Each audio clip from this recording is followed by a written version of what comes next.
Hi all, welcome to Veranda Race Malayalam YouTube channel. ഇന്നത്തെ നമ്മുടെ PYQ സീരീസിലെ 33rd സെഷനാണ്.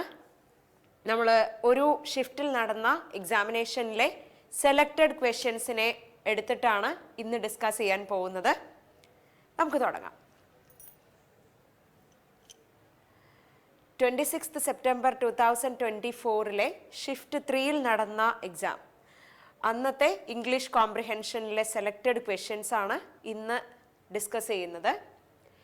Question number 1 നോക്കിക്കോളൂ.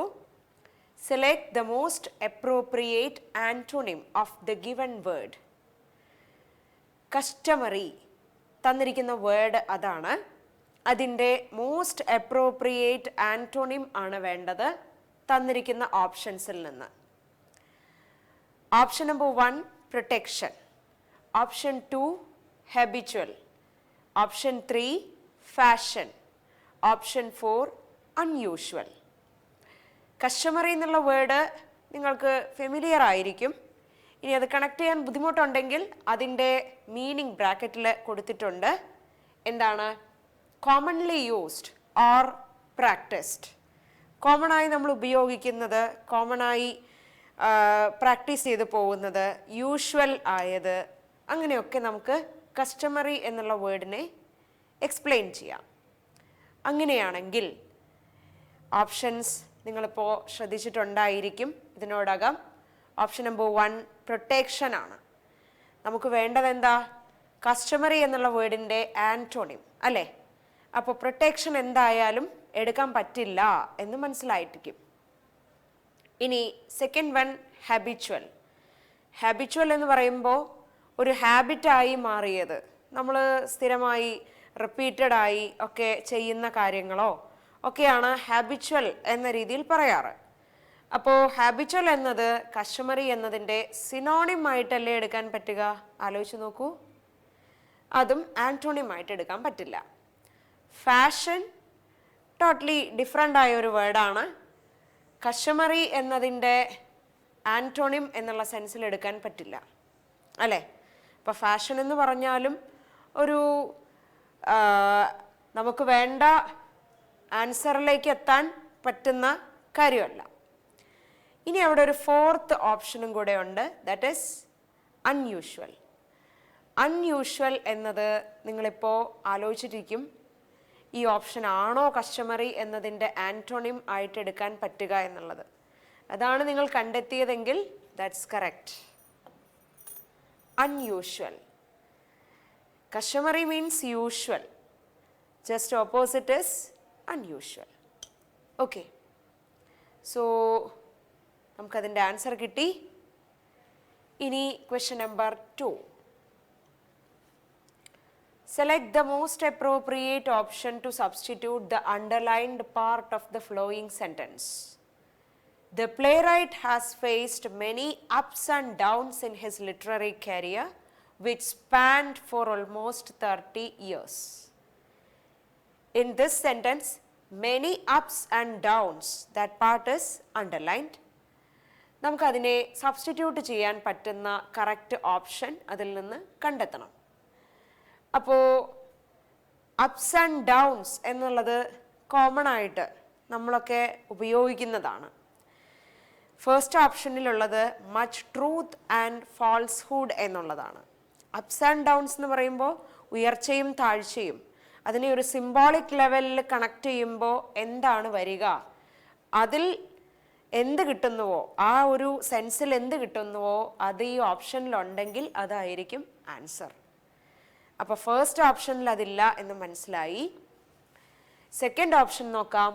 Much light and darkness. Ups and downs എന്നുള്ളതിനെ ഒരു symbolic ലെവലിൽ കണക്ട് ചെയ്യാൻ അതും നമുക്ക് പറ്റില്ല. മെനി എഗ്രിമെൻറ്റ്സ് ആൻഡ് ഡിസെഗ്രിമെൻറ്റ്സ്, അതും അപ്സ് ആൻഡ് ഡൗൺസ് എന്നുള്ളതിൻ്റെ ഒരു സിംബോളിക് കണക്ഷനായി എടുത്തുകൂടാ. ഇനി ഫോർത്ത് കൂടെ നോക്കാം. Many good and bad times. അതാണ് അപ്സ് ആൻഡ് ഡൗൺസ് എന്നുള്ളത് നമ്മളൊക്കെ പലപ്പോഴും ഉപയോഗിച്ചിട്ടുള്ള ഒരു സെൻസ് അല്ലേ? അതായത് ഗുഡ് ആൻഡ് ബാഡ്. അപ്സ് എന്ന് പറയുമ്പോൾ മുകളിലേക്ക് പോകുന്ന ഫോർച്ചുനേറ്റ് ആയ ഗുഡ് ടൈംസിനെയാണ് ഉദ്ദേശിക്കുന്നത്. ഡൗൺസ് എന്ന് പറയുമ്പോൾ നമ്മൾ താഴോട്ട് പോകുന്ന അവസ്ഥയാണ്. അതായത് പ്രോഗ്രസ് ഇല്ലാതിരിക്കുക, ബാഡ് സിറ്റുവേഷൻസ്, ഡിഫിക്കൾട്ട് സിറ്റുവേഷൻസ്, അതൊക്കെയാണ്. അപ്പോൾ നിങ്ങൾക്ക് കിട്ടിയ ഓപ്ഷൻ ഏതാണ്? ഓപ്ഷൻ നമ്പർ 4 അല്ലേ? ഓപ്ഷൻ നമ്പർ 4 ആണ് ഇതിൻ്റെ കറക്റ്റ് സബ്സ്റ്റിറ്റ്യൂട്ട് ചെയ്യാൻ പറ്റുന്ന ഓപ്ഷൻ. ഓക്കെ, എന്തുകൊണ്ടെന്ന് മനസ്സിലായിരിക്കും. അപ്സ് ആൻഡ് ഡൗൺസ് എന്നുള്ളതിൻ്റെ ലിറ്ററൽ സെൻസിൽ നിന്ന് നമ്മൾ അതിൻ്റെ ഒരു ഇംപ്ലിസിറ്റ് മീനിങ്ങിലേക്ക് പോവുകയാണ് ചെയ്തത്. ഓക്കെ, അടുത്തത്, parts of a sentence are given below in jumbled order. Arrange the parts in the correct order to form a meaningful sentence. ഇപ്പം ഇവിടെ ABCD ഉണ്ട്. അതിനെ നിങ്ങളൊന്ന് മീനിങ്ഫുൾ ആയിട്ട് അറേഞ്ച് ചെയ്ത് നോക്കൂ. ടു ബിക്കം സിവിയർലി സിക്ക് എന്നാണ് A. അതെന്തായാലും ഫസ്റ്റ് പാർട്ടായിട്ട് എടുക്കാൻ പറ്റില്ല. സോ സെക്കൻഡ് ഓപ്ഷൻ നമുക്ക് കട്ട് ചെയ്യാം അല്ലേ? ഇനി ഡിയിൽ തുടങ്ങുന്ന ഫസ്റ്റ് ഓപ്ഷൻ ഉണ്ട്, DBCA. അതൊന്ന് നമുക്ക് നോക്കാം. He wanted to go on a world tour but he was a nervous flyer and tended to become severely seasick. അതൊരു കറക്റ്റ് അറേഞ്ച്മെൻ്റ് ആയിട്ടാണ് എനിക്ക് തോന്നുന്നത്. അപ്പം നിങ്ങൾ കൂടി ഒന്ന് അത് ചെക്ക് ചെയ്തേ. DBCA വെച്ചിട്ട് he wanted to go on a world tour, അതായത് ഒരു വേൾഡ് ടൂറിൽ അയാൾക്ക് തുടർന്ന് പോകണമെന്നുണ്ടായിരുന്നു. But he was a nervous flyer, അയാൾ നെർവസ് ആയതുകൊണ്ടും and tended to be severely seasick, ഒരു സീസിക്നെസ്, ആ ഒരു ടെൻഡൻസി ഉള്ളത് കൊണ്ടും അയാൾക്കത് പറ്റിയില്ല എന്നുള്ളതാണ്. ഓക്കെ, അല്ലെങ്കിൽ അയാൾക്ക് ആ ഒരു അവസ്ഥയുള്ളത് കൊണ്ട് ആ വേൾഡ് ടൂർ എന്ന് പറയുന്നത് അയാളെ സംബന്ധിച്ച് ഡിഫിക്കൽട്ട് ആയിരിക്കും എന്നുള്ളതല്ലേ നമുക്ക് തരുന്ന സെൻറ്റൻസ് കാണിക്കുന്ന ആ ഒരു സെൻസ്. ഇതിലെ സീസിക്ക് എന്നുള്ള word feeling unwell while travelling by a boat or ship, അതതിൻ്റെ മീനിങ് നിങ്ങൾക്കൊന്ന് കണക്ട് ചെയ്യാൻ വേണ്ടി മാത്രം പ്രൊവൈഡ് ചെയ്തതാണ്. സീ സിക്നെസ് അറിയാവുന്നതായിരിക്കും, ഒരു വൊമിറ്റിംഗ് സെൻസേഷൻ അല്ലെങ്കിൽ some kind of not feeling well, അതാണ് സീ സിക്ക് എന്നുള്ളത് കൊണ്ട് ഉദ്ദേശിക്കുന്നത്. ക്ലിയർ? ഇപ്പം DBCA ഒരു പോസിബിൾ അറേഞ്ച്മെൻ്റ് ആണെന്ന് ഞാൻ പറഞ്ഞിരുന്നു. മറ്റു ഓപ്ഷൻസ് കൂടി വേണമെങ്കിൽ നോക്കാം, അല്ലെങ്കിൽ നിങ്ങൾക്ക് ഈ തന്നിരിക്കുന്ന ഓപ്ഷൻ വെച്ച് കറക്റ്റ് ആയിട്ടുള്ള അറേഞ്ച്മെൻറ്റിലേക്ക് ഡയറക്റ്റായി എത്താൻ കഴിഞ്ഞു കഴിഞ്ഞാൽ ദാറ്റ്സ് ഇനഫ്. CADB ആണെങ്കിൽ a nervous flyer and tended എന്നുള്ളതായിരിക്കും തുടക്കം. അതൊരു തുടക്കമായിട്ട് എടുക്കാൻ പറ്റില്ല. BADC ആണെങ്കിൽ a world tour but he was, അങ്ങനെയാണ്. അവിടെയും അതിനു മുമ്പ് ഒരു പാർട്ട് ഉണ്ടെന്ന് വേണം മനസ്സിലാക്കാൻ. സോ നമുക്ക് മറ്റൊരു ഓപ്ഷൻസിലും ഇതിനെ അറേഞ്ച് ചെയ്യാൻ സാധിക്കില്ല. സോ കറക്റ്റ് ഓപ്ഷൻ DBCA ആണ്. ഓക്കെ, ഇനി next, select the correct meaning of the underlined idiom in the flowing sentence.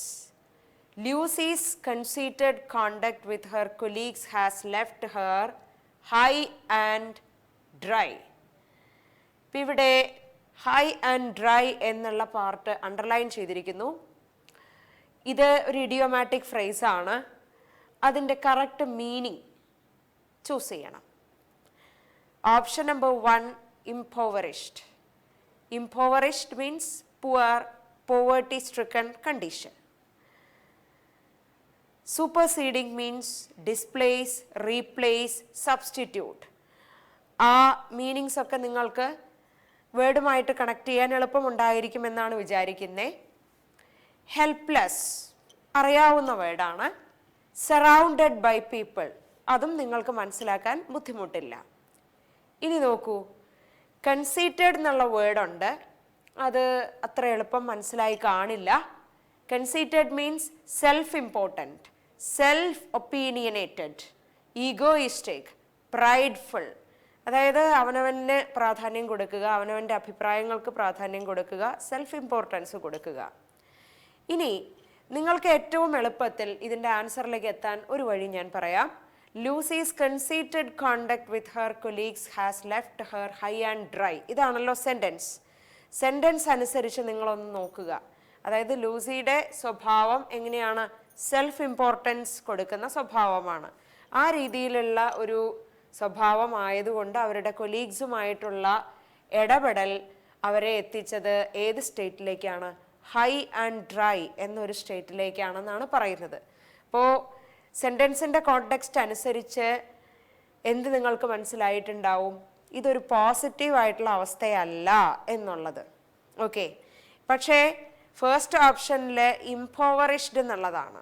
Power or poverty stricken. ഇപ്പോൾ കൊലീഗ്സുമായിട്ടുള്ള ഇടപെടലും സെൽഫ് ഇമ്പോർട്ടൻസും ഒക്കെ ഒരു പോവേർട്ടി എന്നുള്ള അവസ്ഥയിലേക്കൊന്നും കൊണ്ടുപോകണം എന്നില്ല. സെക്കൻഡ് വണ്ണിൽ കിടപ്പുള്ള വേർഡ് നമുക്കിതിൻ്റെ മീനിങ്ങുമായിട്ട് ബന്ധിപ്പിക്കാൻ പറ്റില്ല. മൂന്നാമത്തെ ഓപ്ഷനും നാലാമത്തെ ഓപ്ഷനും ആണ് പോസിബിൾ ആയിട്ട് എടുക്കാവുന്നത്. പക്ഷെ നാലാമത്തെ ഓപ്ഷൻ എന്തുവാ? സറൗണ്ടഡ് ബൈ പീപ്പിൾ എന്നുള്ളതാണ്. ഓക്കെ, അപ്പം ഇവിടെ കൺസീറ്റഡ് എന്നുള്ള വേർഡ് ഞാൻ എക്സ്പ്ലെയിൻ ചെയ്ത് കഴിഞ്ഞു. സെൽഫ് ഇമ്പോർട്ടൻസ് കൊടുക്കുന്ന ഒരാളാവുമ്പോൾ സ്വാഭാവികമായിട്ടും എന്താവില്ല? അവരോടൊപ്പം എല്ലാവരും നിലകൊള്ളണമെന്നില്ല. അപ്പോൾ സ്വാഭാവികമായും അവരെന്തായി പോവും? ഹെൽപ്ലെസ് ആയി പോവും. അപ്പം നിങ്ങൾക്ക് കിട്ടിയ ആൻസർ തേർഡ് ഓപ്ഷൻ അല്ലേ? തേർഡ് ഓപ്ഷനാണ് ഹൈ ആൻഡ് ഡ്രൈ എന്നുള്ള ഇഡിയോമാറ്റിക് ഫ്രേസിൻ്റെ കറക്റ്റ് മീനിങ് ആയിട്ട് വരിക. In A difficult situation of helplessness. Okay, അപ്പോൾ ഇന്നത്തെ ഇഡിയോമാറ്റിക് ഫ്രേസ് നിങ്ങൾ മനസ്സിൽ വെച്ചോളൂ, നിങ്ങളുടെ കളക്ഷനിലേക്ക് ആഡ് ചെയ്തോളൂ. Okay, next. The following sentence has been split into 4 segments. Identify the segment that contains an error. He was bad injured in the last match. ഇവിടെ sentence വായിക്കുമ്പോൾ തന്നെ എന്തോ ഒന്ന് മിസ്സിംഗ് ആയിട്ട് തോന്നുന്നുണ്ടാവും. എനിവേ, എറർ ഏത് ഭാഗത്താണ് എന്നുള്ളത് സ്പോട്ട് ചെയ്യുമ്പോൾ ആ മിസ്സിംഗ് നമുക്ക് കറക്റ്റ് ചെയ്യാൻ പറ്റും എന്നാണ് ഞാൻ വിചാരിക്കുന്നത്. ഇപ്പം നിങ്ങൾ നോക്കിക്കോളൂ. Option number 1 he was, 2 bad injured, 3 in the, 4 last match. ഇപ്പം നിങ്ങൾ ഇതിൻ്റെ ആൻസറിലേക്ക് ഈസി ആയിട്ട് എത്തിയിട്ടുണ്ടാവും. ബാഡ് ഇൻജേർഡ് എന്നുള്ളതിൽ എന്തോ ഒരു മിസ്റ്റേക്ക് ഇല്ലേ? എന്താണത്? ബാഡ് എന്നുള്ളത് അഡ്ജക്റ്റീവാണ്. ഓക്കെ, ഇവിടെ എങ്ങനെ ഇൻജേർഡായി? ഇൻജേർഡ് എന്നുള്ള വേർബിനെ ക്വാളിഫൈ ചെയ്യാൻ പറ്റുന്ന, മോഡിഫൈ ചെയ്യാൻ പറ്റുന്ന രീതിയിലാണ് അവിടെ വേർഡ് വരേണ്ടത് അല്ലേ? അപ്പോൾ വേർബിനെ ക്വാളിഫൈ ചെയ്യുന്നത് എന്താ? അഡ്വേർബാണ്. എങ്ങനെ ഇൻജേർഡായി?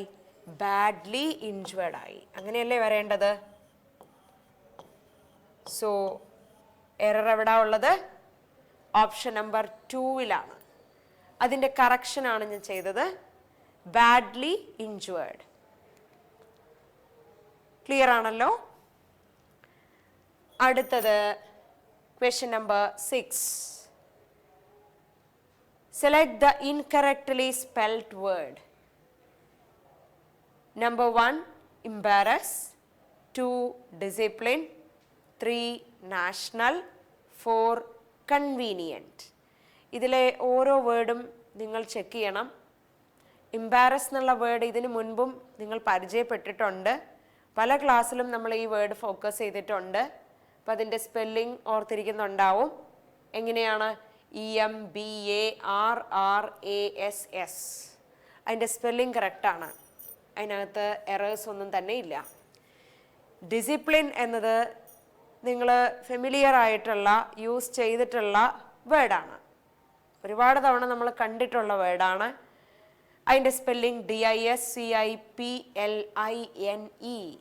നോ എറർ, കറക്റ്റാണ്. നാഷണൽ എന്നുള്ളതും ക്വൈറ്റ് ഫെമിലിയർ ആയ വേർഡാണ്. NATIONAL. അപ്പോൾ അതിൽ 3-ലും എറർ ഇല്ല. ഇനി ചെക്ക് ചെയ്യേണ്ടത് ഏതാ? ലാസ്റ്റ് ഓപ്ഷനിലുള്ള കൺവീനിയൻറ്റ് എന്നുള്ള വേർഡ്. അതൊന്ന് ചെക്ക് ചെയ്തേ. CONVINIENT ഇങ്ങനെയാണ് തന്നിരിക്കുന്നത്. പക്ഷേ ഇതിനകത്തൊരു എററുണ്ട്. എന്താണ് ആ എറർ? നിങ്ങൾക്ക് കറക്റ്റ് വേർഡിൻ്റെ സ്പെല്ലിംഗ് ഇപ്പോൾ കിട്ടിയിട്ടുണ്ടാവും.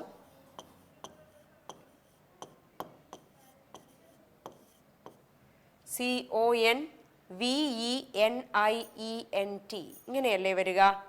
അപ്പം അവിടെ എന്താണ് പ്രശ്നം? ഇ എന്നതിൻ്റെ സ്ഥാനത്ത് ഐ ആണ് തന്നിരിക്കുന്നത് ഓപ്ഷനിൽ.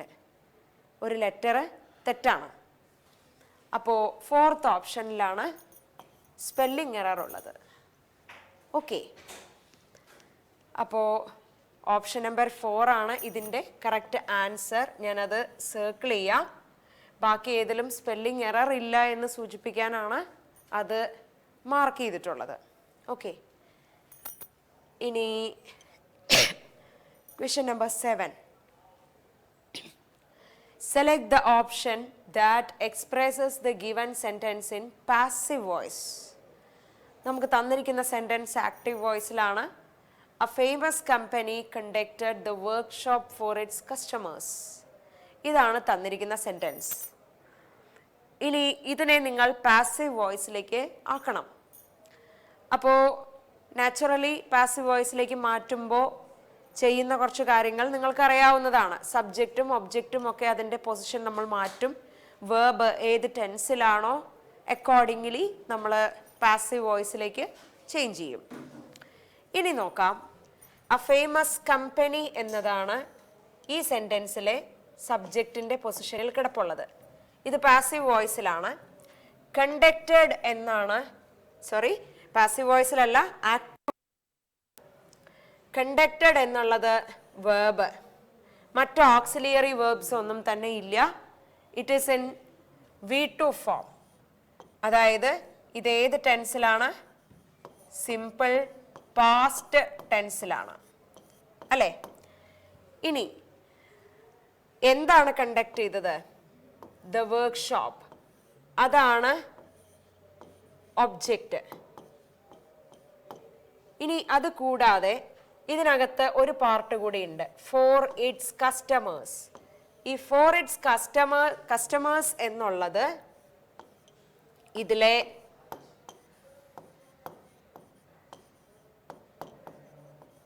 അഡ്വേർബിയൽ ആണ്. അതായത് ആർക്ക് വേണ്ടിയാണ് അല്ലെങ്കിൽ എന്തിനു വേണ്ടിയാണ് കണ്ടക്ട് ചെയ്തതെന്ന് ചോദിച്ചാൽ അവരുടെ കസ്റ്റമേഴ്സിന് വേണ്ടിയാണ് എന്നുള്ള ആൻസർ അവിടെ വരും. ഓക്കെ, ഇനി നമുക്ക് നോക്കേണ്ടത് എന്താ? ഇതിനെ അതേ ടെൻസ് ഫോമിൽ നിങ്ങളിപ്പോൾ ഇതിൻ്റെ ഓപ്ഷനിലേക്ക് എത്തിക്കാണും മിക്കവാറും. നമുക്ക് പാസീവ് വോയിസ് വരുമ്പോൾ സബ്ജക്റ്റിൻ്റെ സ്ഥാനത്ത് വരിക ഏതാണ്? ദ വർക്ക്ഷോപ്പ് എന്നുള്ളതായിരിക്കും, അല്ലേ? കണ്ടക്റ്റഡ് എന്നുള്ള വേർബ് സിമ്പിൾ പാസ്റ്റ് ടെൻസിൽ പാസീവ് വോയിസിലേക്ക് വരുമ്പോൾ എങ്ങനെയാകും? വാസ് കണ്ടക്റ്റഡ് എന്നായി മാറും, അല്ലേ? ഇനി എ ഫേമസ് കമ്പനി എന്നുള്ള തന്നിരിക്കുന്ന സെൻറ്റൻസിലെ സബ്ജക്റ്റ് പൊസിഷനിലുള്ള ഫ്രേസ് ഒബ്ജക്റ്റിൻ്റെ പൊസിഷനിലേക്ക് വരും. അപ്പോൾ the workshop was conducted by a famous company എന്നായിട്ടത് മാറും, അല്ലേ? പാസീവ് വോയിസിൽ ബൈ എന്നുള്ള പ്രിപ്പോസിഷൻ ആവശ്യമാണ്.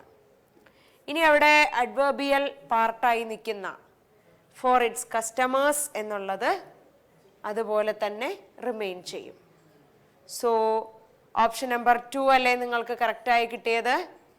The workshop was conducted by a famous company for its customers. First ഓപ്ഷനിൽ വേർ കണ്ടക്റ്റഡ് എന്നുള്ളതാണ്. ദ വർക്ക്ഷോപ്പ് എന്നുള്ളത് സിംഗുലർ ആയതുകൊണ്ട് തന്നെ നമുക്ക് വേർ കണ്ടക്റ്റഡ് എന്ന് എടുക്കാൻ പറ്റില്ല. തേർഡ് ഓപ്ഷൻ ഈസ് കണ്ടക്റ്റഡ് ആണ്. ടെൻസ് അനുസരിച്ച് അത് ഇൻകറക്റ്റ് ആയിരിക്കും. ഫോർത്ത് ഓപ്ഷനിൽ ഹാഡ് ബീൻ കണ്ടക്റ്റഡ് എന്നുള്ളതാണ്. അതും ടെൻസ് അനുസരിച്ച് തെറ്റാണ്. സോ ഓപ്ഷൻ നമ്പർ 2 അല്ലേ ശരിയായ ആൻസർ? ഓക്കെ, ഇനി question number 8. Select the most appropriate option that can substitute the underlined segment in the given sentence. If no substitution is required, select no substitution. അപ്പോൾ ഇതിൽ underlined പാർട്ടിനെ substitute ചെയ്യണമെങ്കിൽ substitute ചെയ്യണം. ആവശ്യമില്ല എങ്കിൽ no substitution എന്നുള്ള ഓപ്ഷനും കൂടി ഉണ്ട്. അപ്പോൾ നമുക്ക് സെൻറ്റൻസ് ഒന്ന് ശ്രദ്ധിക്കാം. The chief guest concluded his speech as he requested to stop by the organizers.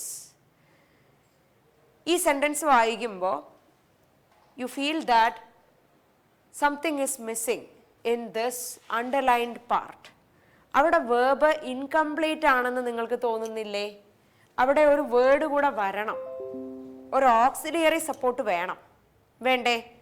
കാരണം he requested to stop by the organizers. Chief guest speech conclude ചെയ്യാൻ കാര്യം എന്താ? അദ്ദേഹത്തോട് ഓർഗനൈസേഴ്സ് ആവശ്യപ്പെട്ടു നിർത്താനായിട്ട്. അപ്പോൾ ബൈ ദ ഓർഗനൈസേഴ്സ് എന്ന് പറഞ്ഞാൽ ഈ പാർട്ട്, അതായത് ആസ് ഹി റിക്വസ്റ്റഡ് എന്ന് മുതൽ ഉള്ള ഈ പാർട്ട് ഉണ്ടല്ലോ, ഈ പാർട്ട് പാസീവ് വോയിസിലാണ്. ഓക്കെ, ബൈ ദ ഓർഗനൈസേഴ്സ് എന്ന് കണ്ടാൽ നിങ്ങൾക്ക് അത് മനസ്സിലാവും. അപ്പം ഇവിടെ വേർബ് ഇൻകംപ്ലീറ്റ് ആണ്.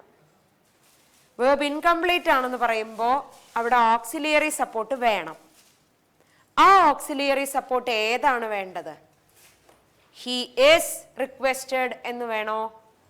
ഹി ഈസ് റിക്വസ്റ്റഡ് എന്ന് വെച്ച് കഴിഞ്ഞാൽ അത് പ്രസന്റ് ആവും. ഇപ്പോൾ പാസ്റ്റിൽ കഴിഞ്ഞ കാര്യമാണ്, കൺക്ലൂഡ് ചെയ്തു, കാരണം അദ്ദേഹത്തോട് ഓർഗനൈസേഴ്സ് ആവശ്യപ്പെട്ടു. അപ്പോൾ പാസ്റ്റിൽ കഴിഞ്ഞ കാര്യമായതുകൊണ്ട് തന്നെ ഈസ് റിക്വസ്റ്റഡ് എന്ന് ഓക്സിലിയറി യൂസ് ചെയ്യാൻ പറ്റില്ല. നോ സബ്സ്റ്റിറ്റ്യൂഷൻ പറ്റത്തില്ല, കാരണം ഇവിടെ നമുക്ക് സബ്സ്റ്റിറ്റ്യൂഷൻ ആവശ്യമാണ്. ഹി വിൽ ബി റിക്വസ്റ്റഡ് എന്നാണെങ്കിലോ അത് ഫ്യൂച്ചർ ആയി പോവും. അപ്പോൾ ഇനി ഒറ്റ ഓപ്ഷനേ ഉള്ളൂ, that is he was requested. അതല്ലേ കറക്റ്റ് ആൻസർ ആയി നിങ്ങൾക്ക് കിട്ടിയത്? വാസ് റിക്വസ്റ്റഡ് എന്ന് യൂസ് ചെയ്യാൻ കാര്യം എന്താണെന്ന് ഇപ്പോൾ മനസ്സിലായിരിക്കും. ചീഫ് ഗസ്റ്റ് സ്പീച്ച് കൺക്ലൂഡ് ചെയ്തു എന്നുള്ളത് അവിടെ പാസ്റ്റ് ടെൻസിലാണ് പറഞ്ഞിരിക്കുന്നത്. അപ്പോൾ നാച്ചുറലി എന്തുകൊണ്ട് കൺക്ലൂഡ് ചെയ്തു എന്നുള്ളതും പാസ്റ്റിൽ തന്നെ വേണം പറയാൻ. പിന്നെ ഇവിടെ പാസീവ് വോയിസിലുള്ള എക്സ്പ്രഷൻ ആയതുകൊണ്ട് നമ്മൾ വേർബ് അക്കോർഡിംഗ്ലി യൂസ് ചെയ്യണം. ഓക്കെ, അപ്പം അതിൻ്റെ ആൻസർ ഓപ്ഷൻ നമ്പർ 4 ആണ്. ഇവിടെ നിങ്ങൾക്ക് വേണ്ടിയുള്ള ഒരു കരിയർ ഗൈഡൻസ് പ്രോഗ്രാമിൻ്റെ ആഡാണ് തന്നിട്ടുള്ളത്. ശ്രദ്ധിച്ചോളൂ. 14th ജൂൺ സാറ്റർഡേ ആണ്, 10 AM to 12 PM. വെന്യൂ കൊച്ചിയാണ്, പാലാരിവട്ടം ജംഗ്ഷൻ. അപ്പോൾ നിങ്ങൾ പങ്കെടുക്കുക. ഗ്രാജുവേറ്റഡായി ഇരിക്കുന്ന റിസൾട്ടൊക്കെ വന്ന് ഇനി ഒരു ജോബ് അല്ലെങ്കിൽ മറ്റൊരു ടേണിംഗ് പോയിന്റ് എന്ന രീതിയിൽ ചിന്തിച്ചിരിക്കുന്ന നിങ്ങൾക്ക് വേണ്ടിയുള്ള ഒരു നല്ല ഓപ്പർച്യൂണിറ്റിയാണ്. So make use of it. ഇനി ക്വസ്റ്റ്യൻ നമ്പർ 9ലേക്ക്. Select the option that can be used as a one-word substitute for the given group of words. Study of flying airplanes. ഇതൊരു ബ്രാഞ്ച് ഓഫ് സ്റ്റഡിയാണ്. അതിനെ എന്ത് പറയും? ആസ്ട്രോണമി ആണ് first option. Astronomy എന്താണെന്നുള്ളത് നമുക്കൊക്കെ അറിയാവുന്നതാണ്. സൗരയൂഥത്തിലെ ഗ്രഹങ്ങളെക്കുറിച്ച്, സൂര്യനെക്കുറിച്ച്, ചന്ദ്രനെക്കുറിച്ച്, നക്ഷത്രങ്ങളെക്കുറിച്ച് ഒക്കെ പഠിക്കുന്ന ശാസ്ത്രശാഖയാണ്, ബ്രാഞ്ച് ഓഫ് സയൻസ് ആണ് astronomy. Second one alchemy. Alchemy എല്ലാവർക്കും പരിചയമുള്ളതായിരിക്കണമെന്നില്ല. ആൽക്കമി ഒരു മെഡീവൽ പീരിയഡിലെ ഫിലോസഫിയാണ്, സയൻസ് ആണ് എന്നൊക്കെ പറയുന്നുണ്ട് ചില ഡെഫിനിഷൻസിൽ. ആൽക്കമി എന്താണ് ഉദ്ദേശിക്കുന്നതെന്ന് ചോദിച്ചാൽ the power or process that transforms something in a mysterious or impressive way. അതായത് ഒരു കാര്യത്തെ എന്തിനെങ്കിലും ഒന്നിനെ, ഒരു ഒബ്ജക്റ്റ് ആവാം, ഒരു കാര്യമാവാം, അതിനെ മിസ്റ്റീരിയസ് ആയിട്ട്, വളരെ ഇംപ്രസീവായിട്ട്, അത്ഭുതാവഹമായിട്ട് ട്രാൻസ്ഫോം ചെയ്യുക. ആ ഒരു രീതി, ട്രാൻസ്ഫോർമേഷൻ, അതിനെയാണ് ആൽക്കമി എന്നുള്ള ഒരു കാര്യം കൊണ്ട് ഉദ്ദേശിക്കുന്നത്. ഓക്കെ,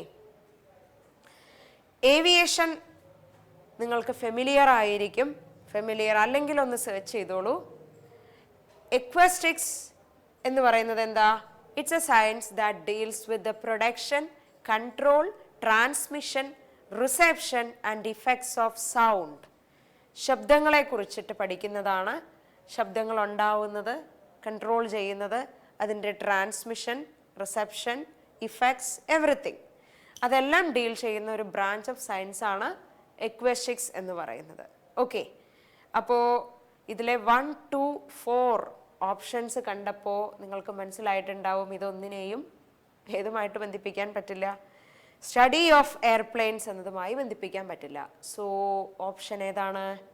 കറക്റ്റ് ഓപ്ഷൻ തേർഡ് അല്ലേ? Third option, aviation is the study of flying airplanes. Clear? ഇനി നമുക്ക് 10ാമത്തെ ക്വസ്റ്റ്യനിലേക്ക് വരാം. Select the word segment that can substitute the ബ്രാക്കറ്റഡ് word segment correctly and complete the sentence meaningfully. We will have to put the meeting away എന്നാണ് ബ്രാക്കറ്റിലുള്ളത്. as the director is not well. ഈ sentence വായിക്കുമ്പോൾ തന്നെ നിങ്ങൾക്ക് easy ആയിട്ട് മനസ്സിലാക്കാൻ പറ്റുന്ന ഒരു കാര്യം എന്താണ്? ഡിറക്ടർ സുഖമില്ലാതിരിക്കുന്ന അവസ്ഥയിലായതുകൊണ്ട് നമുക്ക് മീറ്റിംഗ് എന്ത് ചെയ്യേണ്ടി വരും? മാറ്റിവെക്കേണ്ടി വരും. അതാണ് ആ സെൻറ്റൻസ് കൺവേ ചെയ്യുന്ന മീനിങ്. അപ്പോൾ പുട്ട് അവേ എന്നുള്ള ഫ്രേസൽ വേർബ്, അതായത് പുട്ട് അവേ 2 പാർട്ടുള്ള വേർബ് ആയതുകൊണ്ടാണ് we call it A phrasal verb. ആ ഫ്രേസൽ വേർബിൻ്റെ മീനിങ്സ് അനുസരിച്ച് ഈ മാറ്റിവയ്ക്കുക എന്നുള്ള സെൻസിൽ അത് യൂസ് ചെയ്യാൻ പറ്റില്ല, അല്ലേ?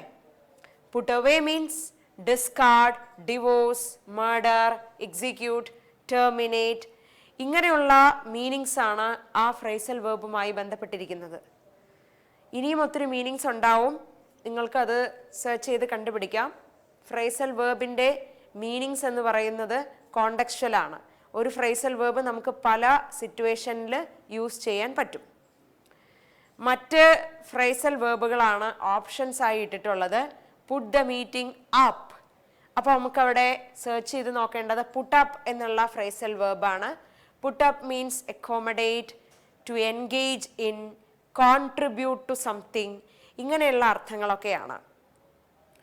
Put the meeting again, ആ ഓപ്ഷനിൽ put again എന്നുള്ള phrasal വേർബാണ്. which means to arrange or place something in the same place as before, to repeat an action. ഒരു ആക്ഷൻ റിപ്പീറ്റ് ചെയ്യുക, അല്ലെങ്കിൽ ഒരു കാര്യത്തെ അതെവിടെയാണോ മുൻപ് ഉണ്ടായിരുന്നത് അവിടെ തന്നെ അറേഞ്ച് ചെയ്ത് വെക്കുക, ആ അർത്ഥങ്ങളൊക്കെയാണ്. Put on means to dress oneself in, add, affect, exaggerate. അതായത് നമ്മൾ വസ്ത്രം ധരിക്കുക അല്ലെങ്കിൽ എക്സാജറേറ്റ് ചെയ്യുക, ഇതൊക്കെ കോണ്ടക്സ്ച്വലാണ് കേട്ടോ. ഇനി പുട്ട് ഓഫ് എന്നുള്ള 4th ഓപ്ഷൻ കൂടെ ശ്രദ്ധിക്കണം. Put off means delay, postpone, to induce to wait, wait ചെയ്യാനുള്ള രീതിയിൽ സാഹചര്യം ഉണ്ടാക്കുക, പ്രേരിപ്പിക്കുക, പോസ്റ്റ്പോൺ ചെയ്യുക, ഒരു കാര്യം ഡിലേ ചെയ്യുക, ഇതൊക്കെയാണ് പുട്ട് ഓഫ് എന്നുള്ള ഫ്രേസൽ വേർബിൻ്റെ മീനിങ്സ്. ഇപ്പോൾ ആദ്യം പറഞ്ഞതനുസരിച്ച് സെൻറ്റൻസിൻ്റെ മീനിങ്ങിൽ നമുക്ക് എന്താ വേണ്ടിയിരുന്നത്? മീറ്റിംഗ് മാറ്റി വെക്കേണ്ടി വരും എന്നാണ്. അപ്പോൾ ഇതിൻ്റെ ആൻസർ നിങ്ങൾക്ക് കിട്ടിക്കഴിഞ്ഞിട്ടുണ്ടാവും. ഏതാണ്? പുട്ട് ഓഫ് എന്നുള്ളതല്ലേ കാര്യം. Put up, put again, put on, ഈ ഓപ്ഷൻസിൻ്റെ ഒന്നും മീനിങ്സ് നമുക്ക് ആ സെൻറ്റൻസിൻ്റെ കോണ്ടെക്സ്റ്റ് അനുസരിച്ച് കണക്ട് ചെയ്യാനാവില്ല. സോ പുട്ട് ഓഫ് എന്നുള്ളതാണ് കറക്റ്റ് നമുക്കവിടെ ഫില്ല് ചെയ്യാൻ പറ്റുന്ന ഫ്രേസൽ വേർബ്. ഇനി കോംപ്രിഹെൻഷൻ്റെ പാർട്ടിലേക്ക് വരാം. Global warming is a major problem. ഇവിടെ തന്നിരിക്കുന്ന passage it's all about global warming and its effects. Okay, അപ്പോൾ ഗ്ലോബൽ വാർമിങ്ങുമായി ബന്ധം വരുന്ന, ഡയറക്റ്റായും ഇൻഡയറക്റ്റായും ഒക്കെ ബന്ധം വരുന്ന വാക്കുകളാണ് ഇതിലെ എല്ലാ ബ്ലാങ്ക്സിലും ഫിൽ ചെയ്യേണ്ട ഓപ്ഷൻസായി വരുന്നത്. ഓക്കെ, ആ ഒരു ഹിൻഡ് ഞാൻ നിങ്ങൾക്ക് ആദ്യമേ തരുന്നു. ഇനി ഫസ്റ്റ് ബ്ലാങ്ക് വരുന്ന സെൻറ്റൻസിലേക്ക് ഫോക്കസ് ചെയ്യാം. അതിന് മുൻപൊരു സെൻറ്റൻസ് ഉണ്ട്. The result will be the problems created by the rising temperatures of the Arctic region. അതായത് ഗ്ലോബൽ വാർമിങ്ങിൻ്റെ വലിയ ഒരു വിപത്ത് റിസൾട്ട് എന്നൊക്കെ പറയുന്നത് എന്താണ്? The problems created by the rising temperatures of the Arctic region. അതായത് ആർട്ടിക് റീജിയനിൽ ടെമ്പറേച്ചർ റൈസ് ചെയ്യുക. ഓക്കെ, അതുകൊണ്ടുണ്ടാവുന്ന ആഫ്റ്റർ ഇഫക്ട്സ് ആണ്. As a result of global warming, dash in rainfall and plant distribution affect the migration patterns, feeding behavior and breeding preferences of numerous bird species. അതായത് ഗ്ലോബൽ വാർമിങ്ങിൻ്റെ ഫലമായിട്ട് എന്തുണ്ടാവുന്നു? ആ ഡാഷിൽ നിങ്ങളൊരു option fill ചെയ്യണം. അതിൽ 4 ഓപ്ഷൻസ് ഉണ്ട്. സ്റ്റെബിലൈസേഷൻ എന്നുണ്ട്, എന്ന് വെച്ചാൽ സ്റ്റേബിൾ ആക്കുക, ഏതെങ്കിലും ഒരു കാര്യത്തെ ഫേം ആക്കുക. ഇപ്പം റെയിൻഫാളിൻ്റെ കേസാണ് അവിടെ വരുന്നത്. അതുകൊണ്ട് തന്നെ സ്റ്റെബിലൈസേഷൻ എന്നുള്ളത് കറക്റ്റ് ഓപ്ഷൻ ആവില്ല എന്ന് മനസ്സിലായി കാണും. ഫിക്സേഷൻ എന്ന് പറഞ്ഞു കഴിഞ്ഞാൽ അൺഹെൽത്തി അറ്റാച്ച്മെൻറ്റ് ഓർ ഒബ്സെഷൻ എന്ന മീനിങ് അതിനുണ്ട്. ദ പ്രോസസ് ഓഫ് ഫിക്സിങ്, ഒരു കാര്യം ഫിക്സ് ചെയ്യുക എന്ന മീനിങ്ങും ഉണ്ട്. അതും അവിടുത്തെ ഗ്ലോബൽ വാർമിംഗ് അതേപോലെ തന്നെ റിലേറ്റഡ് കോൺസിക്വൻസ് ഓഫ് റെയിൻഫാൾ അതുമായിട്ട് കണക്ട് ചെയ്യാൻ പറ്റില്ല. Stagnation means lack of flow, movement or development. അതായത് മൂവ്മെൻറ്റ് ഇല്ലാതിരിക്കുക, ഡെവലപ്മെൻറ്റ് ഇല്ലാതിരിക്കുക, മുരടിച്ചു പോകുന്ന അവസ്ഥയാണ് സ്റ്റാഗ്നൻറ്റ് കണ്ടീഷൻ എന്ന് പറയുന്നത്. റെയിൻഫാളുമായി കണക്ട് ചെയ്യുമ്പോൾ ഇപ്പോൾ പറഞ്ഞ 3 ഓപ്ഷൻസും കറക്റ്റ് അല്ല എന്ന് മനസ്സിലായി കാണും. ഇനി ഒറ്റ ഓപ്ഷനേ ഉള്ളൂ, that is the 4th one, alterations. അപ്പോൾ ഓൾട്ടറേഷൻസ് വെച്ചിട്ട് ഒന്ന് വായിച്ചേ. As a result of global warming, alterations in rainfall and plant distribution affect the migration patterns, feeding behavior and breeding preferences of numerous bird species. Correct അല്ലേ? alterations എന്നുള്ളത് ഇവിടെ fill ചെയ്തപ്പോൾ correct അല്ലേ? Global വാർമിങ്ങിൻ്റെ റിസൾട്ടായി സംഭവിക്കുന്നത് എന്താ? ഓൾട്ടറേഷൻസ് ആണ്. റെയിൻഫാളിൽ വരുന്ന alterations or changes, അതാണ് നമുക്ക് അവിടെ വരേണ്ട വേർഡ്. ക്ലിയർ? റെയിൻഫാളിൽ മാത്രമല്ല, പ്ലാന്റ് ഡിസ്ട്രിബ്യൂഷൻ, അതായത് പ്ലാന്റ്സ് എവിടെയൊക്കെ വളരുന്നു, എവിടെയൊക്കെ നശിച്ചു പോകുന്നു, അതിലൊക്കെ വരുന്ന വ്യത്യാസങ്ങൾ, ഓരോ ജിയോഗ്രാഫിക്കൽ ഏരിയാസിലും വരുന്ന മാറ്റങ്ങൾ, അത് എന്തിനെയൊക്കെ എഫക്റ്റ് ചെയ്യുന്നു? Migration patterns, feeding behaviour and breeding preferences of numerous bird species. ഈ പല ബേർഡ് സ്പീഷീസിൻ്റെയും അവർ മൈഗ്രേറ്റ് ചെയ്യുന്ന സമയവും രീതികളും ഒക്കെയുണ്ട്. അതുപോലെ തന്നെ അവയുടെ ഭക്ഷണക്രമമുണ്ട്. അതുപോലെ തന്നെ അവയുടെ പ്രജനനം, ബ്രീഡിംഗ് ഉണ്ട്. ഇതിനെയൊക്കെയാണ് ഈ രീതിയിലുള്ള കോൺസിക്വൻസസ്, റെയിൻഫാളിലുണ്ടാവുന്ന ഓൾട്ടറേഷൻസ് എല്ലാം എഫക്റ്റ് ചെയ്യുന്നത്. ഇനി അടുത്ത ബ്ലാങ്കിലേക്ക് വരാം. Blank number 2. The increase in the temperature may also alter ocean currents. അതായത് ഗ്ലോബൽ വാർമിംഗ് സംഭവിക്കുമ്പോൾ ടെമ്പറേച്ചറിൽ ഉണ്ടാവുന്ന ഉയർച്ച അതെന്തിലേക്ക് പോവും? ഓഷ്യൻ കറൻസിനെ ഓൾട്ടർ ചെയ്യും. സമുദ്രജല പ്രവാഹങ്ങളുടെ ഗതിയെ അതിൽ വ്യത്യാസങ്ങൾ വരുത്തും. which may alter the dash ecology as a whole. അത് സമുദ്രജല പ്രവാഹങ്ങളുമായിട്ട് റിലേറ്റ് ചെയ്യുന്ന ഒരു വേർഡാണ് അവിടെ വരേണ്ടത്. ഓപ്ഷൻ നമ്പർ 1 ഗ്രാസ് ലാൻഡ് ആണ്. അപ്പം അത് കറക്റ്റ് അല്ല എന്നുള്ളത് ഒറ്റ നോട്ടത്തെ മനസ്സിലാവും. Second biosphere. ബയോസ്ഫിയർ എന്ന് പറഞ്ഞാൽ 2 രീതിയിൽ അതിനെ പറയാം. The part of the world in which life can exist, അതായത് ഈ ഭൂമിയിൽ എത്ര ഭാഗങ്ങളിൽ ലൈഫ് എക്സിസ്റ്റ് ചെയ്യുന്നു, അല്ലെങ്കിൽ ലൈഫ് എക്സിസ്റ്റ് ചെയ്യാൻ പോസിബിളായ ലോകത്തിൻ്റെ ഭാഗങ്ങൾ.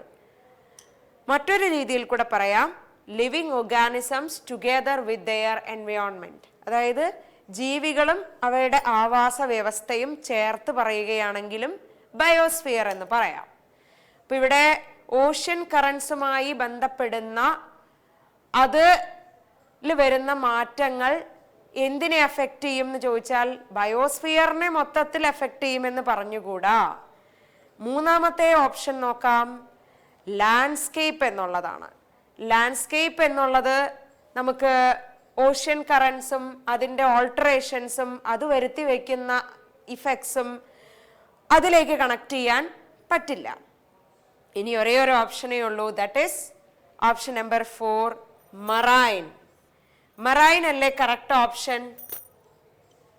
അതായത് മറൈൻ എന്നുള്ള വേർഡ് വെച്ച് ഞാൻ ഇവിടെ ഫിൽ ചെയ്ത് ശേഷം ഒന്ന് വായിച്ചോളൂ. The increase in the temperature may also alter ocean currents, which may alter the marine ecology as a whole. അതായത് ഈ മറൈൻ ഇക്കോസിസ്റ്റം അതിനെയാണ് ഓഷ്യൻ കറൻസിൽ ഉണ്ടാവുന്ന മാറ്റങ്ങൾ ബാധിക്കുന്നത്. ഓക്കെ, അപ്പോൾ സെക്കൻഡ് ബ്ലാങ്ക് അതിലേക്കുള്ള ഓപ്ഷൻ നിങ്ങൾക്ക് കിട്ടിയിട്ടുണ്ടായിരിക്കും. ഇനി തേർഡ് ബ്ലാങ്കിലേക്ക് വരൂ. നേരത്തെ പറഞ്ഞ കാര്യത്തിൻ്റെ ബാക്കിയാണ്. Green house gas emissions are responsible for the ongoing melting of the Arctic. അതായത് ഗ്ലോബൽ വാർമിങ്ങിൻ്റെ ഫലമായിട്ട് ഗ്രീൻ ഹൗസ് ഗ്യാസ് എമിഷൻസ് ഉണ്ടാവുന്നുണ്ട്. അതാണ് എന്തിന് കാരണമാവുന്നത്? ആർട്ടിക് ഉരുകിക്കൊണ്ടിരിക്കുന്നതിന്, ഹിമാനികൾ ഉരുകിക്കൊണ്ടിരിക്കുന്നതിന് കാരണമാവുന്നത്. അത് തുടർന്നുകൊണ്ടേയിരിക്കുകയാണ്. ഇനി അതെന്തിലേക്ക് പോവും, എന്ത് റിസൾട്ട് ഉണ്ടാക്കും എന്നുള്ളതാണ്. അവിടെയാണ് നമുക്ക് തേർഡ് ബ്ലാങ്ക് ഉള്ളതും ഓപ്ഷൻ ഫില്ല് ചെയ്യേണ്ടതും. അപ്പോൾ ഓപ്ഷൻസ് ശ്രദ്ധിച്ചോളൂ. This will result in a dash loop since greenhouse gases trap the heat in the atmosphere and the additional emissions may dash the global warming process. അപ്പോൾ ഈ ആർട്ടിക്കിലെ മഞ്ഞുരുകുന്നത്, ഹിമാനികൾ ഉരുകുന്നത്, അതെന്തിലേക്ക് പോവും? This will result in a dash loop. അവിടെ options vicious, feeble, moderate, gentle. ഇതിലെ moderate and gentle നിങ്ങൾക്ക് familiar words ആയിരിക്കും. അതിനെ നമുക്ക് ഈ ഗ്രീൻ ഹൗസ് ഗ്യാസ് എമിഷൻസും അതേപോലെ തന്നെ ആർട്ടിക്കിലെ ഹിമാനികൾ ഉരുകുന്നതുമായിട്ടൊന്നും തൽക്കാലം ബന്ധിപ്പിക്കാൻ പറ്റുന്ന കോണ്ടെക്സ്റ്റ് അല്ല ആ സെൻറ്റൻസിലുള്ളത്. ഒരു ലൂപ്പ് അവിടെ സൃഷ്ടിക്കപ്പെടുമെന്നാണ് പറയുന്നത്. അത് എന്ത് തരത്തിലുള്ള ലൂപ്പാണ്? ഫസ്റ്റ് ഓപ്ഷൻ നോക്കൂ, vicious. Vicious means terrible or fearful or fears. നമുക്കൊരു തരത്തിലും രക്ഷപ്പെടാൻ കഴിയാത്ത രീതിയിലുള്ളത്, ഭയാനകമായ അവസ്ഥയിലുള്ള ഒരു ലൂപ്പ്. അതല്ലേ അവിടെ കറക്റ്റ് ഓപ്ഷനായി വരിക? കാര്യം ബാക്കിയുള്ള ഓപ്ഷൻസ് ഫീബിൾ, ഫീബിൾ എന്ന് പറയുമ്പോൾ വീക്കാണ്, അല്ലെങ്കിൽ something that is delicate, softened, അങ്ങനത്തെ അർത്ഥങ്ങളാണ് ഫീബിൾ എന്നുള്ള വാക്കുമായിട്ട് നമുക്ക് കണക്ട് ചെയ്യാൻ പറ്റുക. മോഡറേറ്റ് ആൻഡ് ജെന്റിൽ നിങ്ങൾക്ക് അറിയാവുന്നതാണ്. അതിൻ്റെ മീനിങ്സ് അനുസരിച്ച് നമ്മുടെ സെൻറ്റൻസിന് ആവശ്യമുള്ള ആ കോണ്ടെക്സ്റ്റ് ഡിമാൻഡ് ചെയ്യുന്ന ഒരു വേർഡ് എന്ന് പറയുന്നത് ഡെഫിനറ്റ്ലി ഫസ്റ്റ് ഓപ്ഷൻ അല്ലേ, vicious loop.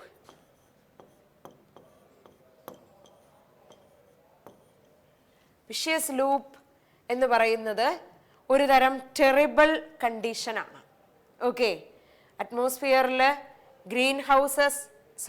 Green house gases trapped ആവുന്ന അവസ്ഥയിലുണ്ടാവുന്ന ഒരു ടെറിബിൾ കണ്ടീഷൻ. ഇനി അതേ സെൻറ്റൻസിലാണ് ഫോർത്ത് ബ്ലാങ്ക് ഉള്ളത്. അപ്പം നമുക്ക് ഇവിടെ നിന്ന് അങ്ങോട്ട് വായിക്കാം. And the additional emissions may dash the global warming process. ഇപ്പോൾ ഗ്രീൻ ഹൗസ് ഗ്യാസസ് മാത്രമല്ല, മറ്റ് ഗ്യാസ് എമിഷൻസും കൂടെ ആവുമ്പോൾ, അതായത് ഈ അന്തരീക്ഷത്തെ മൊത്തത്തിൽ ചൂട് കൂട്ടുന്ന തരത്തിലുള്ള ഗ്യാസ് എമിഷൻസ്, അതൊക്കെ ഗ്ലോബൽ വാർമിംഗ് പ്രോസസ്സിനെ എന്ത് ചെയ്യും? ഹിൻഡർ ചെയ്യുമെന്നാണോ പറയേണ്ടത്? ഹിൻഡർ ചെയ്യാന്ന് വെച്ചാൽ ഡിലേ ചെയ്യാന്നാണ്, പ്രിവെൻറ്റ് ചെയ്യുക എന്നുള്ളതാണ്. നേരത്തെ പറഞ്ഞതനുസരിച്ച് ഗ്ലോബൽ വാർമിംഗ് പ്രോസസ്സിനെ ഇങ്ങനെ കൂട്ടി കൊണ്ടുവരികയാണ് ഈ പറഞ്ഞ കാര്യങ്ങളൊക്കെ ചെയ്തുകൊണ്ടിരിക്കുന്നത് അല്ലേ. അപ്പോൾ ഹിൻഡർ എന്നുള്ള ഓപ്ഷൻ അവിടെ വെക്കാൻ പറ്റില്ല. Repress means to suppress, suppress ചെയ്യലാണ്, അതും പോസിബിൾ ഓപ്ഷൻ അല്ല. Restrain means control or restrict, നിയന്ത്രിക്കലാണ്. Accelerate means to speed up. ഇവിടുത്തെ കോണ്ടെക്സ്റ്റ് അനുസരിച്ച് എന്താ പറഞ്ഞത്? ഗ്രീൻ ഹൗസ് ഗ്യാസ് എമിഷൻസും മറ്റ് അഡീഷണൽ ഗ്യാസ് എമിഷൻസും കൂടെ ആവുമ്പോൾ ഗ്ലോബൽ വാർമിംഗ് ഡിലേഡ് ആവുമോ, നിയന്ത്രിക്കപ്പെടുവോ, സപ്രസ്ഡ് ആവുമോ, അതോ ആക്സിലറേറ്റഡ് ആവുമോ? ഡെഫിനറ്റ്ലി ഏതാണാവുക? നിങ്ങൾക്ക് കിട്ടിയ ഓപ്ഷൻ നമ്പർ 4 അല്ലേ? ആക്സിലറേറ്റഡ് ആവും. അതായത് സ്പീഡ് ഒന്നുകൂടി കൂടും ഗ്ലോബൽ വാർമിംഗ് പ്രോസസ്സിൻ്റെ. Now the only way to reverse the harm is for every person to be environmentally sensitive. ഈ അവസ്ഥയെ നമുക്ക് ഓവർകം ചെയ്യേണ്ട ഒരു കാര്യം അല്ലെങ്കിൽ ഓവർകം ചെയ്യാനുള്ള ഒരു വഴി എന്ന് പറയുന്നത് എന്ത് തന്നെയാണ്? നമ്മളൊക്കെ എൻവയോൺമെൻ്റലി സെൻസിറ്റീവ് ആവുക എന്നുള്ളതാണ്. എൻവയോൺമെൻറ്റിനെ കുറിച്ച് അവെയർ ആവുക, എത്രമാത്രം സെൻസിറ്റീവാണ് എൻവയോൺമെൻ്റ് എന്ന് അറിഞ്ഞുകൊണ്ട് ജീവിക്കുക എന്നുള്ളതാണ്. ഇനി 5th ബ്ലാങ്കിലേക്ക് വരാം.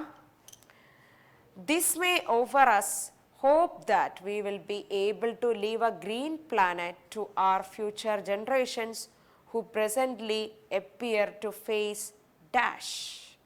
അപ്പോൾ ഈ രീതിയിൽ നമ്മൾ എൻവയോൺമെൻറ്റിനനുസരിച്ച് എൻവയോൺമെൻറ്റ് എത്രമാത്രം സെൻസിറ്റീവാണോ അക്കോർഡിംഗ്ലി സെൻസിറ്റീവായി നമ്മൾ ജീവിക്കുക എന്ന് പറയുന്നത് നമുക്ക് എന്ത് പോസിബിൾ ആക്കും അല്ലെങ്കിൽ എന്ത് സാധ്യമാക്കും? This will enable us to leave a green planet to our future generations. ആ രീതിയിലുള്ളൊരു സെൻസിറ്റീവ് അപ്രോച്ച് എൻവയോൺമെൻറ്റിനോട് മനുഷ്യന് ഉണ്ടായിക്കഴിഞ്ഞാൽ ഫ്യൂച്ചർ ജനറേഷൻസിന് വേണ്ടി ഈ ഗ്രീൻ പ്ലാനറ്റിനെ നമുക്ക് എന്ത് ചെയ്യാൻ പറ്റും? ഇങ്ങനെ തന്നെ നിലനിർത്താൻ പറ്റും. Who presently appear to face, future generation ഇപ്പോൾ ഫേസ് ചെയ്തുകൊണ്ടിരിക്കുന്ന അല്ലെങ്കിൽ ഭാവിയിൽ അവർക്ക് വരാനിരിക്കുന്ന ഒരു അവസ്ഥ എന്ന് പറയുന്നത് എന്താണ്? First option extinction, second renovation, third salvation, fourth redemption. ഇതിൽ എക്സ്റ്റിങ്ഷൻ എന്ന് പറഞ്ഞാൽ ടോട്ടൽ ഡിസ്ട്രക്ഷൻ ആണ്, അല്ലെങ്കിൽ ഡിവാസ്റ്റേഷൻ ആണ്, ഡിമോളിഷൻ ആണ്, മുഴുവനും തകർത്ത് തരിപ്പണമായി പോകുന്ന അവസ്ഥ. റിനോവേഷൻ ഞാൻ മുൻപൊരു സീരീസിൽ ഡിസ്കസ് ചെയ്തതാണ്. എന്തായിരുന്നു? ഒരു കാര്യത്തെ അല്ലെങ്കിൽ ഹെൽത്ത് പോലുള്ളൊരു അവസ്ഥയെ അല്ലെങ്കിൽ ഒരു കെട്ടിടത്തെ ഒക്കെ അതിനെ പൂർവ്വസ്ഥിതിയിലേക്ക് അതിനെ ആക്റ്റീവാക്കുക, പൂർവ്വസ്ഥിതിയിലേക്ക് അതിനെ കൊണ്ടുവരിക, അതൊക്കെയാണ് റെനോവേഷൻ എന്ന് പറയുന്നത്. ഇപ്പോൾ ഒരു ബിൽഡിംഗ് ആണെന്നുണ്ടെങ്കിൽ അതിനെ വൃത്തിയാക്കി അതിൻ്റെ പഴയ സ്ഥിതിയിൽ എങ്ങനെയാണോ ആ കണ്ടീഷനിലേക്ക് മാറ്റി എടുക്കുക. ഇപ്പോൾ അൺഹെൽത്തി ആയിട്ടുള്ളൊരു കണ്ടീഷൻ ആണെന്നുണ്ടെങ്കിൽ ഹെൽത്തി ആയ കണ്ടീഷനിലേക്ക്, സ്ട്രെങ്ത്തിലേക്ക് റിക്കവർ ചെയ്ത് കൊണ്ടുവരിക. അതൊക്കെയാണ് റെനോവേഷനുമായിട്ട് നമുക്ക് ബന്ധപ്പെടുത്തി പറയാൻ പറ്റുന്ന മീനിങ്സ്. സാൽവേഷൻ നിങ്ങൾക്ക് ഫെമിലിയർ ആയിട്ടുള്ളൊരു വേർഡായിരിക്കും, മോക്ഷം എന്ന് മലയാളത്തിൽ പറയും. Redemption means freeing someone or something from A difficult or bad situation. അതായത് ഒരാളെ ഒരു ബാഡ് അല്ലെങ്കിൽ ഡിഫിക്കൾട്ട് സിറ്റുവേഷനിൽ നിന്ന് ഫ്രീ ആക്കുക, ഒരു അവസ്ഥയിൽ വരുത്തുന്ന മാറ്റമാണ്. ഓക്കെ, അപ്പോൾ 4 ഓപ്ഷൻസിൻ്റെയും ഒരു ഏകദേശ അർത്ഥം നിങ്ങൾക്ക് കിട്ടിക്കാണും. ഇനി നോക്കൂ, നമുക്ക് വേണ്ടത് എന്താണ്? Who presently appear to face. അവിടെ ആരെയാണ് ഉദ്ദേശിക്കുന്നത്? Future generations. അവർ ഏത് അവസ്ഥയിലാണെന്ന് ചോദിച്ചു കഴിഞ്ഞാൽ ഈ തന്നിരിക്കുന്നതിലെ ഓപ്ഷൻ നമ്പർ 1 അല്ലേ കറക്റ്റായി വരിക? എക്സ്റ്റിങ്ഷൻ്റെ ഒരു അവസ്ഥയിലാണ്. അതായത് ടോട്ടലി ഡിസ്ട്രോയിഡ് ആയി പോകുന്ന അല്ലെങ്കിൽ ഫ്യൂച്ചർ ജനറേഷൻസിന് ഇവിടെ ജീവിക്കാൻ പറ്റാത്ത അവസ്ഥയിൽ എൻവയോൺമെൻറ്റ് നശിച്ചു പോകുന്ന ഒരവസ്ഥയിലാണ്. അപ്പം അതിൽ നിന്നാണ് നമ്മൾ എൻവയോൺമെൻ്റലി സെൻസിറ്റീവ് ആയിക്കൊണ്ടുള്ള ഒരു അപ്രോച്ച് സ്വീകരിച്ചാൽ ഫ്യൂച്ചർ ജനറേഷൻസിന് വേണ്ടി ഈ പ്ലാനറ്റിനെ സേവ് ചെയ്യാൻ പറ്റുമെന്ന് ഇതിനു മുൻപ് മെൻഷൻ ചെയ്തത്. ഓക്കെ, അപ്പോൾ 5th ബ്ലാങ്കിൽ എക്സ്റ്റിങ്ഷൻ എന്നുള്ള വേർഡാണ് കോണ്ടെക്സ്റ്റ് അനുസരിച്ച് കറക്റ്റായി വരുന്നത് അല്ലേ? സോ ആ ബ്ലാങ്ക് കൂടി നമ്മൾ ഫിൽ ചെയ്ത് കഴിഞ്ഞു. ഇനി എല്ലാ ബ്ലാങ്ക്സും ഫിൽ ചെയ്ത അവസ്ഥയിൽ ഈ പാസേജ് ഒന്ന് കണ്ടോളൂ. ഞാൻ ആദ്യമേ പറഞ്ഞിരുന്നു ഇതിലെ എല്ലാ ബ്ലാങ്ക്സും ഈ പറയുന്ന ഗ്ലോബൽ വാർമിംഗ് എന്ന ഒറ്റ കാര്യത്തിൻ്റെ ആഫ്റ്റർ ഇഫക്ട്സ് ഓർ കോൺസിക്വൻസസുമായി റിലേറ്റഡ് ആണ്. ഓക്കെ, അപ്പോൾ ആദ്യത്തേതിൽ നമ്മൾ ഓൾട്ടറേഷൻസ് എന്നുള്ളത് കണക്റ്റഡ് ടു റെയിൻഫാൾ ആണ് മെൻഷൻ ചെയ്തത്. റെയിൻഫാളിൽ വരുന്ന വ്യത്യാസങ്ങൾ, ചേഞ്ചസ്. രണ്ടാമത്തെ ബ്ലാങ്ക് ഓഷ്യൻ കറൻസിൽ വരുന്ന വ്യത്യാസങ്ങൾ അനുസരിച്ച്, ഓൾട്ടറേഷൻസ് അനുസരിച്ച് അതുമായി ബന്ധപ്പെട്ടിരിക്കുന്ന ecology, that is marine ecology, അതിൽ വരുന്ന വ്യത്യാസം. മൂന്നാമത്തെ ബ്ലാങ്ക് എന്ന് പറയുന്നത് ഈ ആർട്ടിക്കിലെ ഹിമാനികൾ ഉരുകുന്നതൊക്കെ ചേർന്ന് എന്തായി മാറും? ഒരു തരം ടെറിബിൾ സിറ്റുവേഷൻ രൂപപ്പെടും. അതാണ് വിഷ്യസ് ലൂപ്പ് എന്നുള്ളത് കൊണ്ട് ഉദ്ദേശിച്ചത്. ഇനി ഗ്രീൻ ഹൗസ് ഗ്യാസ് എമിഷൻസും അതർ എമിഷൻസും കൂടെ ആവുമ്പോൾ അത് ഗ്ലോബൽ വാർമിങ്ങിനെ എന്താക്കും? ആക്സിലറേറ്റ് ചെയ്യും. അതിനാണ് ആ വേർഡ് അവിടെ ഫിൽ ചെയ്തത്. അപ്പോൾ ഈ ഒരു അവസ്ഥ എന്ന് പറയുന്നത് നമ്മൾ ഓവർകം ചെയ്യേണ്ടിയിരിക്കുന്നു. കാര്യം നമ്മുടെ ഇപ്പോഴത്തെ ജനറേഷൻ, ഇനി വരാനിരിക്കുന്ന ജനറേഷനൊക്കെ ഒരു എക്സ്റ്റിങ്ഷൻ്റെ ഫേസിലാണ്. ഓക്കെ, അപ്പം അങ്ങനെയാണ് നമ്മൾ 5 ബ്ലാങ്ക്സ് ഫിൽ ചെയ്തത്. അപ്പോൾ ഇന്നത്തെ സീരീസിലെ 33rd സെഷൻ ഇവിടെ അവസാനിക്കുകയാണ്. വൺസ് മോർ നിങ്ങൾ ഈ കരിയർ ഗൈഡൻസ് പ്രോഗ്രാമിനെ ഒന്ന് ഫോക്കസ് ചെയ്യുക. ഡേറ്റ് ശ്രദ്ധിച്ചോളൂ, 14th June Saturday 10 AM to 12 PM, venue Kochi Palarivattam junction. Entry നിങ്ങൾക്ക് ഫ്രീ ആണ്. എന്താണ് ഫോക്കസ് എന്നുള്ളത് ശ്രദ്ധിച്ചോളൂ. ഗ്രാജുവേറ്റഡ് ആയിക്കഴിഞ്ഞാൽ ഇനി നിങ്ങളുടെ പ്ലാൻസ്, ലക്ഷ്യം ഒരു ഗവൺമെൻറ് ജോബ് ആണെങ്കിൽ ഇത് നിങ്ങൾക്ക് ഉള്ള ഒരു നല്ല അവസരമായിരിക്കും, ടേണിംഗ് പോയിൻ്റ് ആയിരിക്കും. All the best. So it's time for me to wind up the session. Thank you so much. ഇനി മറ്റൊരു സീരീസിലെ അടുത്ത കുറച്ച് സെലക്റ്റഡ് ക്വസ്റ്റ്യൻസുമായി കാണാം. Till then, by.